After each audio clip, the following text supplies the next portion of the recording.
How did I become a pro copywriter, charging thousands of dollars for my copy, traveling the world, and building $500,000 business, all without any formal business or copywriting training? In this video, I'll share my own entrepreneurial journey and give you 6 lessons and tips how to start your own.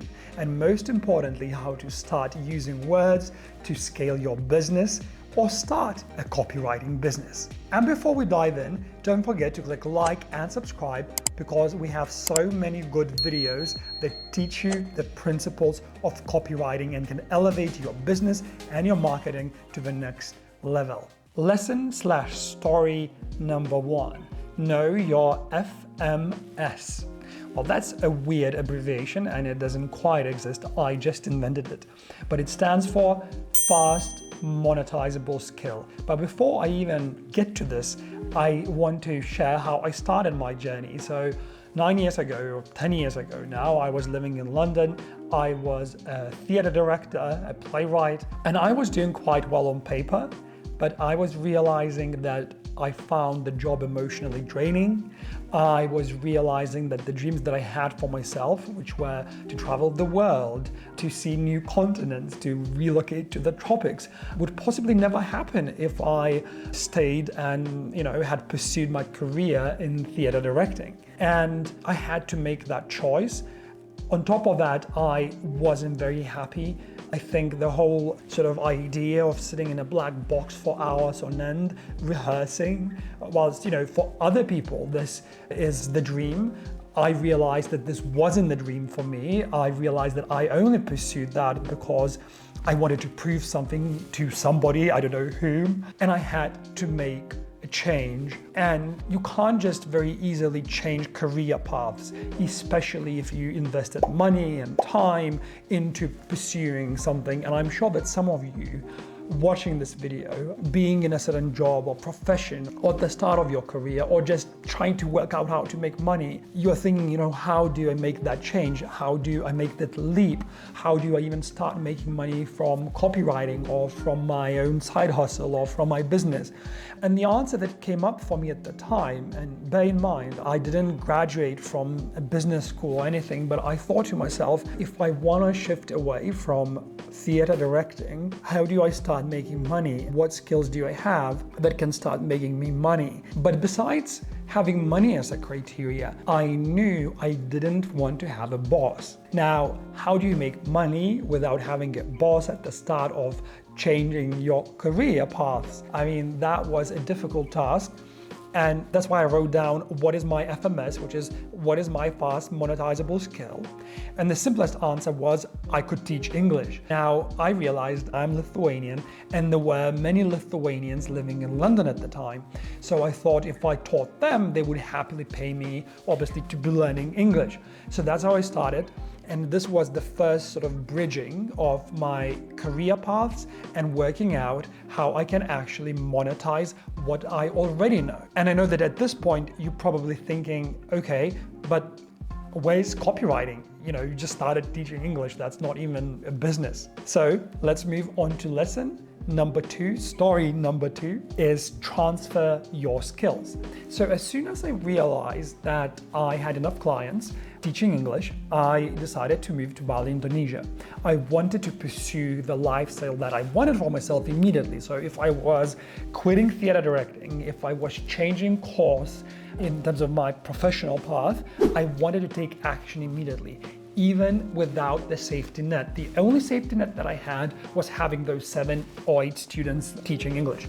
Now, I moved to Bali and I had this realization that I could easily start turning this into a business because I had more and more people approach me, but there were a limited amount of hours in the day.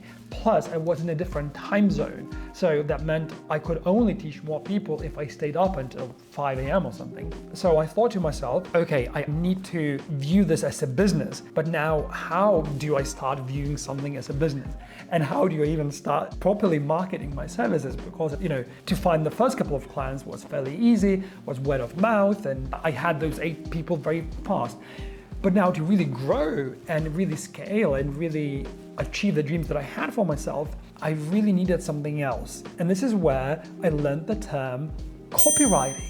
I obviously had heard the term, but I never thought of it. I never explored it. I never read anything on it, because although I did study English literature and I did study theater directing, that I know that some of you would think, well, that's close enough. Not really, because copywriting is about selling and persuading people. It's a totally different style of writing. And I had no idea how to do it, but my understanding was that if I wanted to scale my business, I either had to find a copywriter or I had to become one. And obviously I couldn't hire a copywriter, so I decided to hire myself. So I said to myself, I'm the copywriter for my own business. And I had to learn anything that I could about copywriting and start, becoming very good at writing ads, sales pages, websites, product descriptions, and so on. And there was one key moment there, which I know a lot of you are experiencing, where you say, well, I don't have any experience. It's going to take me centuries to become a copywriter. And there was one important moment for me that I know possibly a lot of you are also having, that when you decide that you want to either become a copywriter or start using copywriting in your own business and apply the skills there, the immediate thought is, I don't have the experience that it takes. And this is where this lesson of transferring your skills comes. So I asked myself, what have I done already that I could transfer into sort of copywriting and use it as an experience? And I realized that as a theater director, I was often selling. So I was selling my projects, my shows to possible sponsors that usually were governments. I was selling my shows to the audience members, meaning I was advertising the show and then I was having to ensure that the audience loved the show. So once I've taken stock of what I've done in my life and what experiences I had and what I could apply and translate into copywriting, I realized that I wasn't such a newbie, and I think that's the case for everybody. But the thing is, you just have to ask yourself, how can I translate a certain experience, for example, writing a school paper or doing a certain job in the office, how can I translate that into copywriting, into ability to sell, into ability to persuade, into ability to start a business? So this is what I called transferring your skills. And since then, I've been very persistent on identifying skills, experiences, understandings, shifts in my thinking and applying them to whatever I do. So if you are at the start of your copywriting journey, what experiences have you already got? What skills have you already got that you can then migrate now to copywriting and starting your business? Lesson number 3, or in other words, story number 3, let the world know you are a copywriter. So at this point, I am in Bali. I have started slowly, very slowly, turning my English teaching thing into a business. I was slowly moving from teaching one-to-one to doing groups to then later on starting a membership. But at the same time, I identified that I was now a copywriter because I was writing sales copy. I was doing it quite well. I was starting to understand the mechanics of it. And so I realized that I could now possibly start selling my copywriting services to companies and entrepreneurs that needed some help. And that was also another major shift, because if you follow the timeline, I was now setting up multiple income streams for myself. And I was now starting my business. I was becoming a copywriter. So I was professionally growing and advancing and really not sort of putting all the eggs in one basket, as you might say. So this is where this whole idea also of selling my copywriting services came from. I wanted to monetize whatever I've learned, and not because I was greedy, but I rather set it up as an exercise for myself. I thought, well, if you've learned that, if you're good at that, well, try selling it. So what I did was super simple. I put out a short story, a short post on my Facebook with a nice picture of myself under a palm tree or by the pool, can't remember.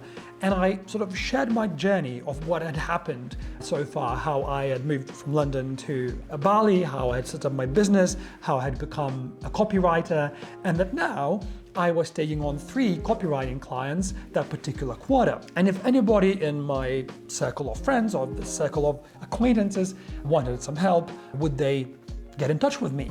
And one person did, and that was an accounting company in the UK.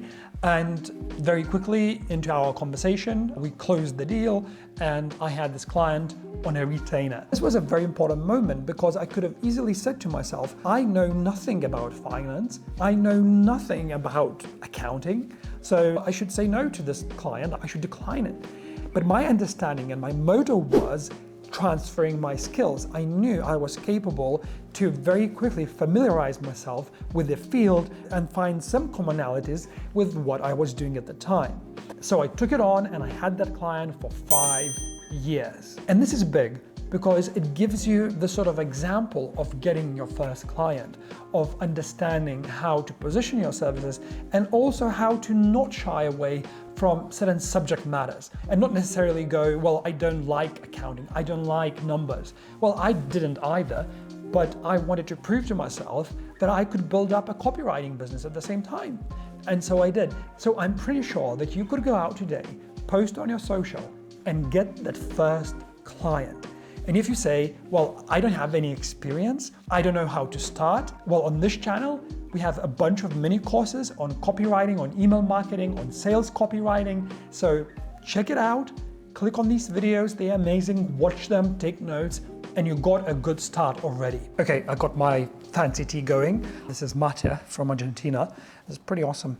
Okay, so let's continue. Actually, before we continue, I'd love to ask you, what has been your biggest takeaway so far?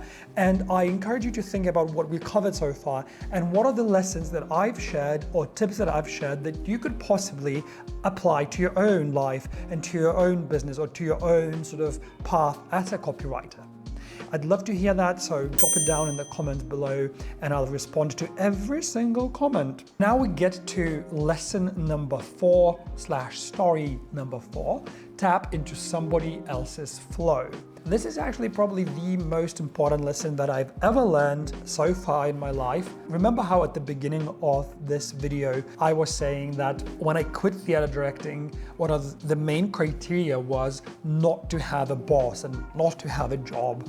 So now when I was in Bali, building up my language school, becoming a copywriter, I got a job offer. I was at this party and an acquaintance of mine said that this entrepreneur education company was looking for somebody to support the CEO, who was also the chief mentor in the company, and he was actually mentoring all these amazing entrepreneurs around the world. And so right away I said no. I said, I don't want to have a job. Thanks, no, thanks. And I don't know why she was so nice, but she said, here's the company. This is the name of this person, or the CEO. Go home, Google them, and then call me back tomorrow. And if you really don't want the job, just say no, then tomorrow. I was like, okay, sure, I can do that. I'm gonna say no tomorrow.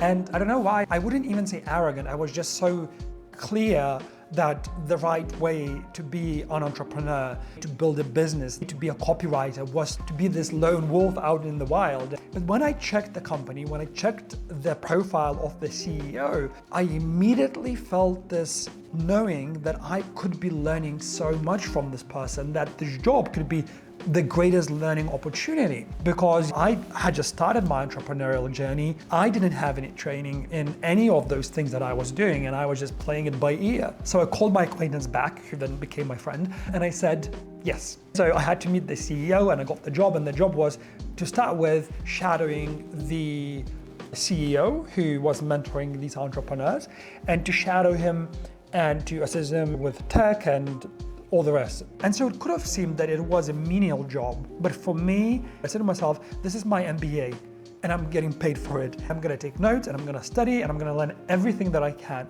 You see, what happened was, so I was having this copywriting client on a retainer, as I shared with you in my previous lesson. I had my teaching business going. Both of these things were very small, like 2 gigs.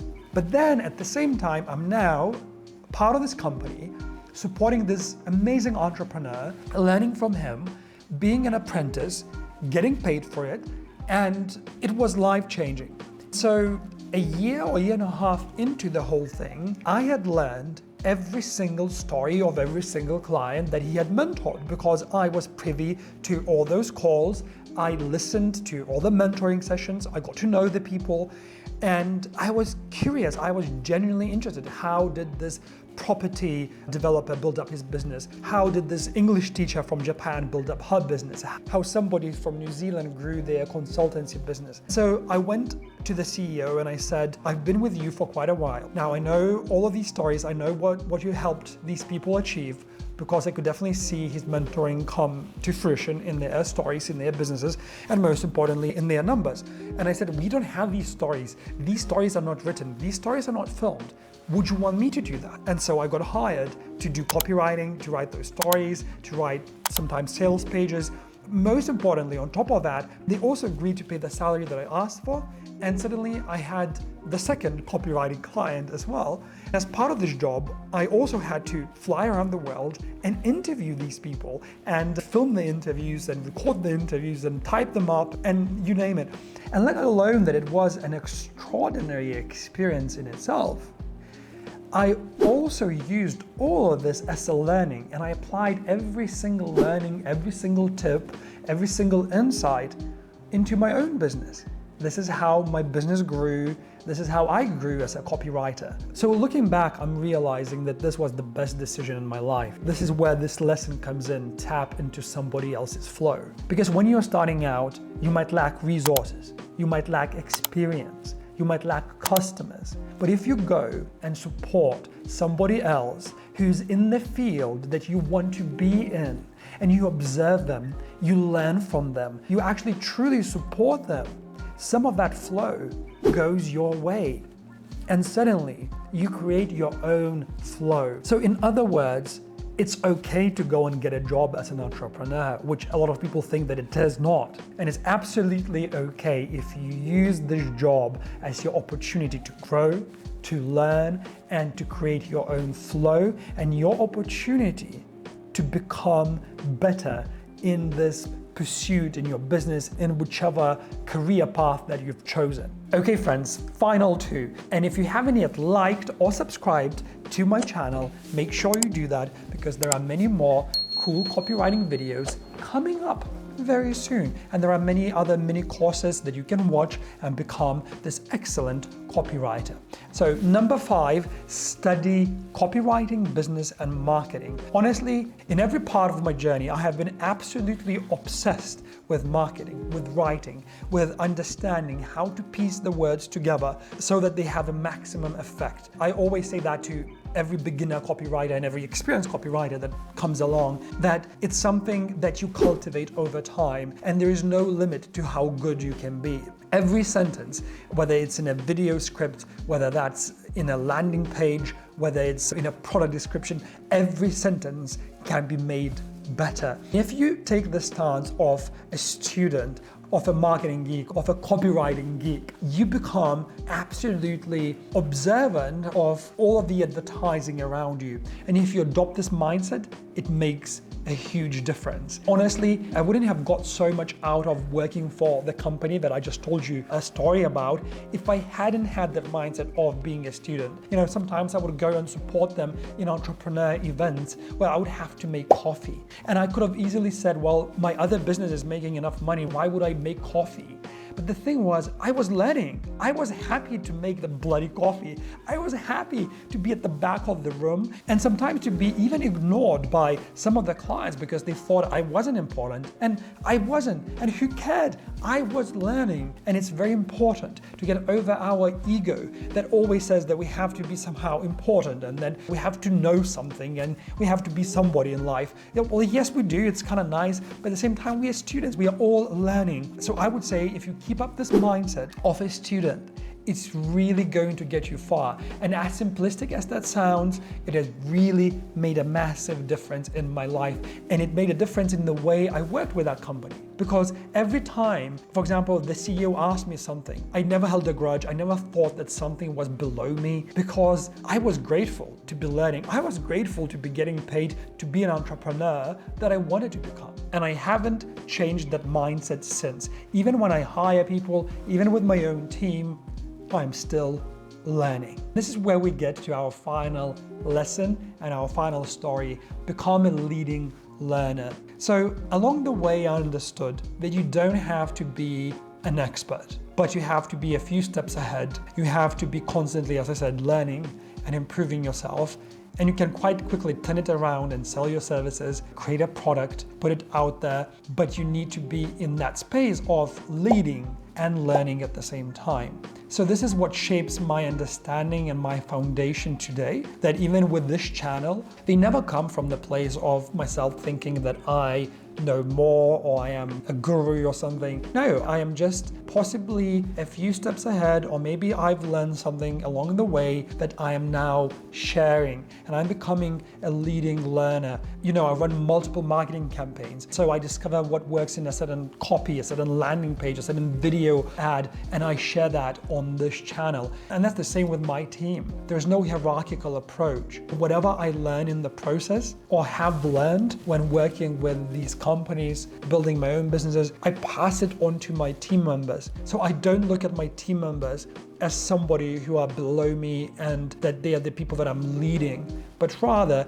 that I'm a leading learner, that I'm learning these things about building a business, about copywriting, about marketing, and I come back to my team and I share those things and I give what I've learned, and they take it and they run with it and they own it and they turn it into something else and they make it into their own learning. And if you are watching this video and you are at the start of your journey, you might think that it's quite a while until you get to the point where you get to be a leading learner of any kind, and that's totally not true. You can become a leading learner today. You can become a leading learner on copywriting. You can become a leading learner on business. You can become a leading learner in any space that you wish if you frame your mindset right and you start sharing your learnings, and if you approach everything from the perspective of humility, of wanting to know more, of wanting to grow. So today when I jump on my team calls and I'm there with my 10 team members, I remember myself like 9-10 years ago in London, struggling, transferring my skills, trying to understand how I can start making money, going on this whole journey of traveling the world, moving to Bali, working for this amazing entrepreneur education company, and then crystallizing all these learnings and putting it back into my own business, growing it very slowly. And today I have these amazing people that sit in front of me and we are working and building something together. So this is where I want to end my video, and I hope that these lessons become practical tips and bits of inspiration that you can apply to your own journey. Maybe you can go through this video once again and just think, which of the learnings really apply to me and how can I translate them into my own life, into my own business, into my own copywriting journey? Because the only purpose of this story was to get you moving along your journey. And of course, continue learning with the videos above or below. There are many. Watch the free copywriting course that is below. Click like and subscribe, and I'll see you in the next video.